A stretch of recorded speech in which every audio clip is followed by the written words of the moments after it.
no doubt that will shake up the market because at that price for an 8K camera, that's insane.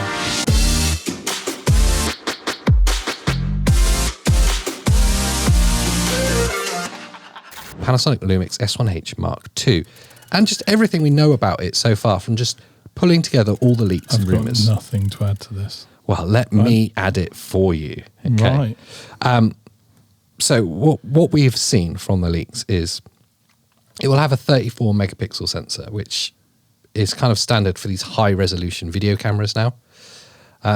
14 stops of dynamic range, Good. which is great. Internal ND filters, Oh, wow. definitely a big plus for us video shooters. Where did we last see that? The Eva, No. It's on their camcorders, isn't it? yes, it's on their camcorders, and it's on Yeah. the Panas and the Eva as well. Internal ND Yeah, filtering. click.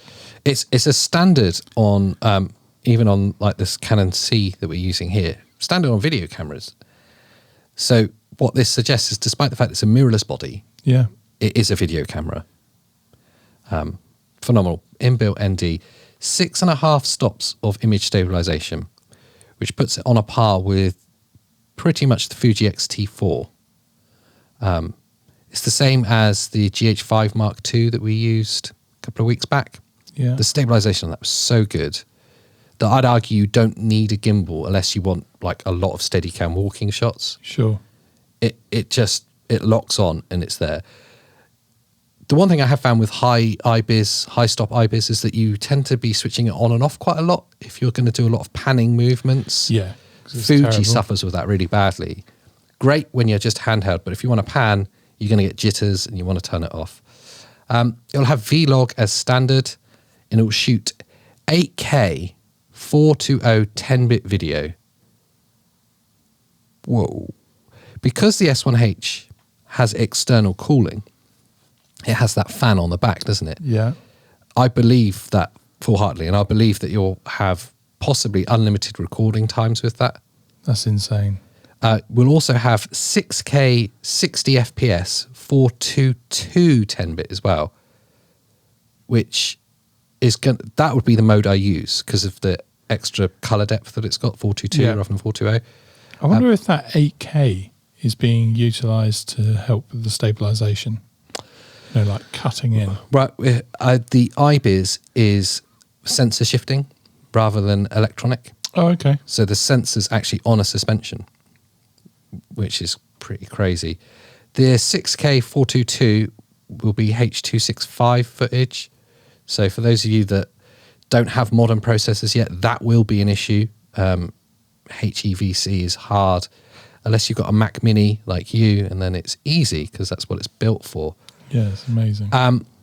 The body will be slightly bigger than the current S1H to allow for those ND filters that are inside, and also for the added IBIS. So it needs a bit more room to have that added stops of stabilization.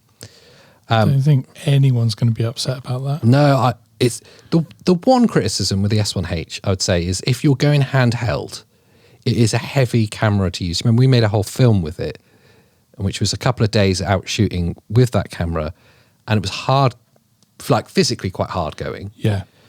Yeah. Put it on a tripod, and it's not a problem. that muscle fatigue that you get Yeah. with like if you haven't been writing for ages and you have to write, you know, I essay, would actually say, your thumb hurts, and this was the same. It's like the cramping that you get in your hand. yeah, and when you strap on a decent bit of glass, then you really start to notice that weight. I'd say actually his camera probably would benefit from a camera strap, but I wouldn't say that too loudly. We'll have the Cinema 4K that we used to in the S1H, but up to 120 FPS, 422 10-bit again. And you'll have super slow-mo up to 300 frames per second. Absolutely insane specs coming from this. Really leaped. Well, and the original S1H was a massive leap when it came out. And it's still right up there with the kind of bleeding edge of mirrorless bodies. Yeah, I think so. Sure, Canon and Sony have got 8K cameras that are out now, but the 8K usefulness is very limited, especially with Canon, because it just sets fire to everything around it. Just overheats all the time. So the S1H really stepped things forward, and I still believe it doesn't get enough love. It's a really underrated camera. The S1H Mark II is bound to push it forward again. Rumoured pricing is going to be the same as when the S1H came out, which is like £3,600. Yeah, there's no doubt that will shake up the market because at that price for an 8K camera, that's insane. Insane. So at that point, we're likely to have the GH6 and the S1H Mark II. And undoubtedly, when they do the S1H Mark II, they'll release an S1 Mark II as well. Yeah. Which will be a slightly budgeted version. Are we talking sort of end of September? Further off than that? We're talking next year.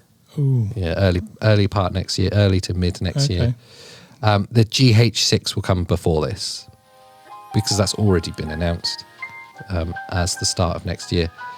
It's one to really get excited about, though. It's one that I'm really excited about. Is that your excited face now?